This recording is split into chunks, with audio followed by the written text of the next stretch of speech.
నమస్తే, welcome to think Andhra. నేను మీ మాణిక్.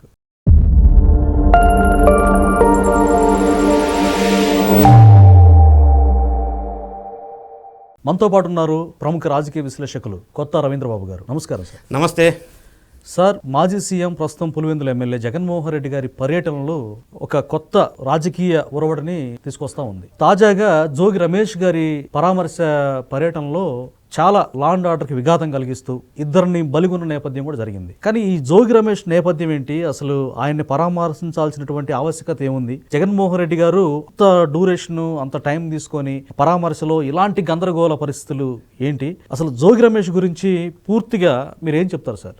జగన్ రెడ్డి గారు పులివెందుల ఎమ్మెల్యేగా, పార్టీ అధ్యక్షులుగా పరామర్శ యాత్ర, ఓదార్పు యాత్రల పేరుతో శవయాత్ర చేస్తున్నాడు. శవయాత్ర, శవాలు లేచిపోతున్నాయి కదా సార్.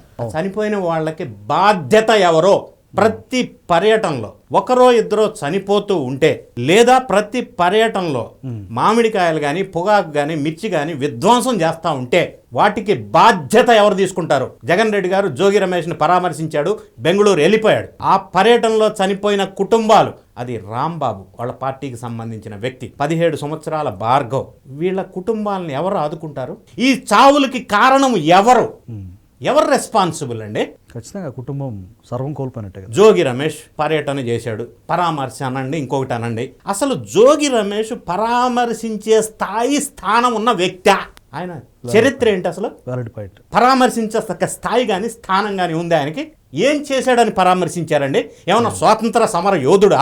రాష్ట్రం కోసం పోరాడా? ఏం చేశాడు ఆయన?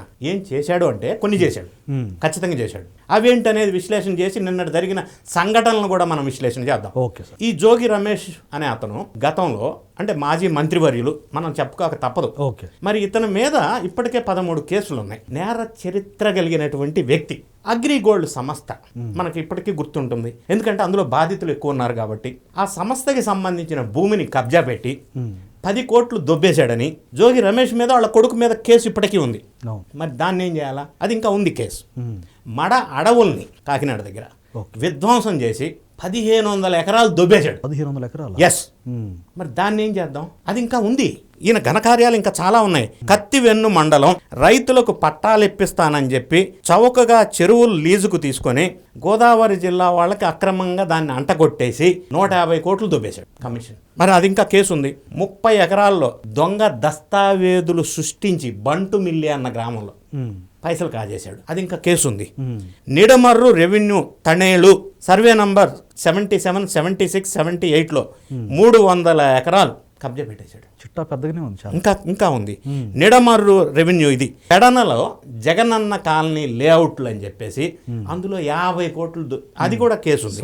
అది కూడా కేసు ఉంది. అదే ఇబ్రహీంపట్నం దగ్గర VTPS అని ఒక సంస్థ ఉంది, గవర్నమెంట్ ఆధారంలో విద్యుత్ సంస్థ. VTPS Vijayawada thermal power station, ఇప్పుడు నార్లే తాతారావు థర్మల్ పవర్ స్టేషన్ గా పేరు మార్చారు.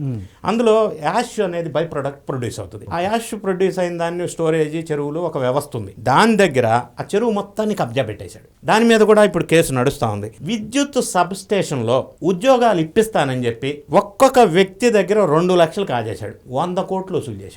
దాని మీద కూడా కేసు పెట్టారు వాళ్ళు బాధితులు. పెడనలో ఒక్కొక్క రైతు దగ్గర 2000 వసూలు చేశాడు లంచం కింద. అది కూడా కేసు నడుస్తుంది.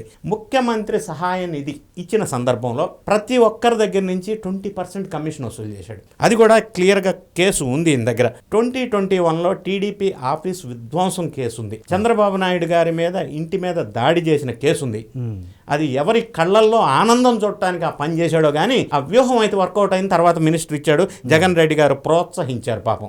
వీటన్నిటికీ మించి మొలకల చెరువులో అది కల్తీ మద్యాన్ని కుటీర పరిశ్రమలాగా జనార్దన్ రావు చేత పెట్టించి ఆయనకి 3 కోట్లు ఇస్తాను, ఆఫ్రికా వెళ్ళిపోదు కానీ అని ఆశ చూపి అదంతా తయారు చేసిన తర్వాత ఎన్డీఏ ప్రభుత్వం మీద బురదలో ఇక్కడ కల్తీ మద్యం జరుగుతుందని ఒక వ్యూహం పన్నాడు. కుటీల రాజకీయ వ్యూహం. అది బెడిచి కొట్టింది. అదో కేసు ఇప్పటికే నడుస్తుంది. 83 రోజులు జైల్లో నుంచి బయటకు వచ్చాడు. అందుకని పరామర్శించాలా? జైలుకి వెళ్ళి వచ్చిన వాళ్ళు ఏమి గొప్ప పనులు చేసి వీళ్ళు జైలుకి వెళ్ళి వచ్చారు, అందుకని పరామర్శిస్తారా? సరే, పరామర్శించారు. నిన్న జరిగిన సంఘటన ఒకసారి మనం ఆలోచించినట్టయితే, వాళ్ళ ఇంట్లో దాడి జరిగింది.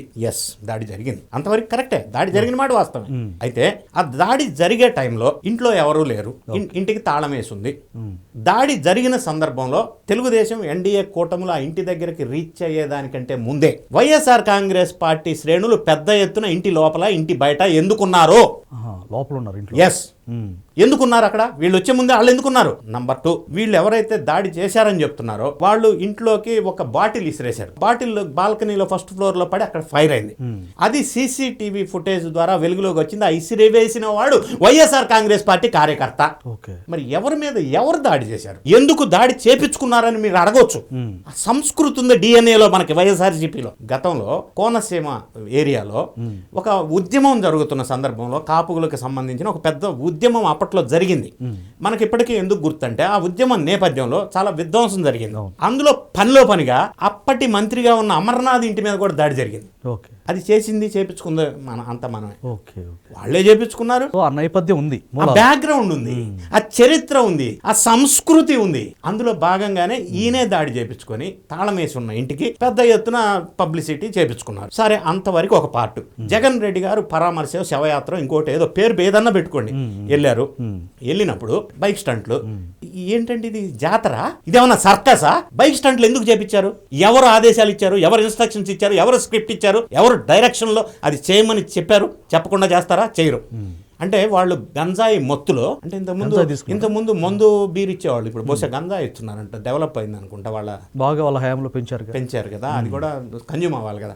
వాడు బైక్ స్టంట్లు చేపిస్తారండి. 17 సంవత్సరాలు భార్గవ్ బైక్ స్టంట్లో చనిపోయాడు. రాంబాబు వాళ్ళ పార్టీకి సంబంధించిన వ్యక్తి చనిపోయాడు. అంటే చనిపోయే విధంగా జన సమీకరణ ఎందుకు చేయాలి? నా నెక్స్ట్ క్వశ్చన్ అండి, తాడేపల్లి ప్యాలెస్ కి ఇబ్రహీంపట్నంకి ఎంత డిస్టెన్స్ ఉంది? ఆ డిస్టెన్స్ లో జగన్ రెడ్డి గారి కాన్వాయ్ వెళ్ళడానికి ఎంత టైం పడుతుంది? 6 hours తీసుకొని అక్కడికి వెళ్లాల్సిన అవసరం ఏంటి? జన సమీకరణ చేయవలసిన అవసరం ఏంటి? పరామర్శ అంటే పరామర్శ లెక్క ఉండాలి కదా.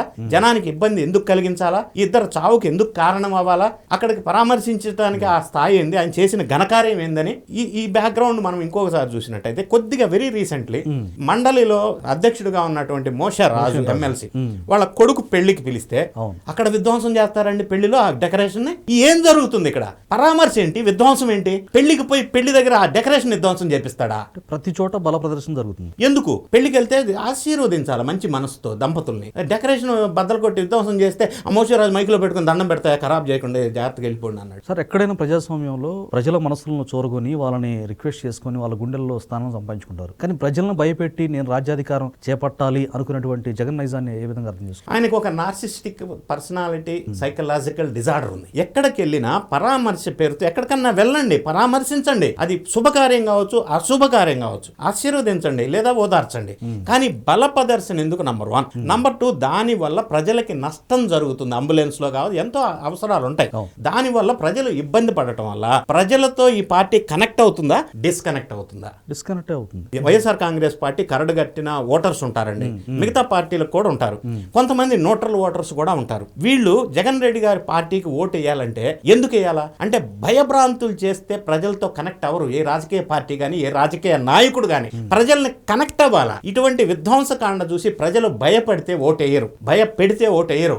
జగను మారిపో లేదా పారిపో, ఇట్లాంటి పనులు మాత్రం చెయ్యవద్దు, ఆత్మవిమర్శ చేసుకోవాలా. కానీ ప్రతి పర్యటనలో ఇదే జరుగుతుంది అని అంటే, ఇట్లా కావాలని ఎవరన్నా వాళ్ళ మనుషులు ఏమైతే స్క్రిప్ట్ ఇచ్చి ఇట్లా డిఫేమ్ చేస్తున్నారా ఏంటా, కుట్రకోణం ఉందా అనేది వాళ్ళు తెలుసుకోవాలి, మనకు అనవసరం. ఏదైనా రాష్ట్రానికి ప్రజలకి ఈ విధమైన పర్యటన పేరుతో విధ్వంసాలు చేయటం కరెక్ట్ కాదు. నేరస్తుల్ని ఓదార్పు చేసి పరామర్శిస్తే అది ఏం మెసేజ్ వెళ్తుంది అనేది వాళ్ళు ఆత్మ విమర్శ చేసుకోవాల్సిన అవసరం ఉంది. Thank you sir. Thank you.